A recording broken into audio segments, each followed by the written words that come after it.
করলে উপকৃত হব। আচ্ছা, আমি আমার আকীদাটা আগে বলি। আমার আকীদা হচ্ছে আমার আল্লাহ ওয়াহেদ, সমস্ত জাত এবং সিফাতের দিক থেকে তার কোনো শরীক নেই, তিনি লা শরীক। আমার আকীদা হচ্ছে আমার আল্লাহ তাআলার পক্ষ থেকে মানব সৃষ্টির ইতিহাসের সূচনায় আল্লাহ কিছু বান্দাকে নির্বাচিত করেছেন তার নবী এবং পয়গম্বর হিসেবে। প্রথম নবী হচ্ছেন হযরত আদম আলাইহিস সালাম, শেষ নবী হচ্ছেন মুহাম্মদুর রাসূলুল্লাহ সাল্লাল্লাহু আলাইহি ওয়াসাল্লাম। তারা সকলেই ছিলেন মানবতার স্তরে। আমার আকীদা হচ্ছে এই সমস্ত নবী পয়গম্বরগণ সরাসরি আল্লাহর ওহী দ্বারা নিয়ন্ত্রিত এবং পরিচালিত ছিল।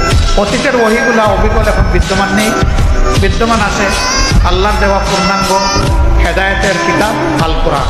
এটি আমার আকীদা। আমার আকীদা হচ্ছে যে আল্লাহ তাআলার আনুগত্যের সর্বোত্তম নমুনা হচ্ছেন মুহাম্মদুর রাসূলুল্লাহ সাল্লাল্লাহু আলাইহি ওয়াসাল্লাম। আমার আকীদা হচ্ছে মহান আল্লাহ তাআলা এবং তার হাবিবের আনুগত্যের সর্বোত্তম নমুনা হচ্ছেন সাহাবায়ে কেরাম রিদওয়ানুল্লাহি তাআলা আলাইহিম আজমাইন।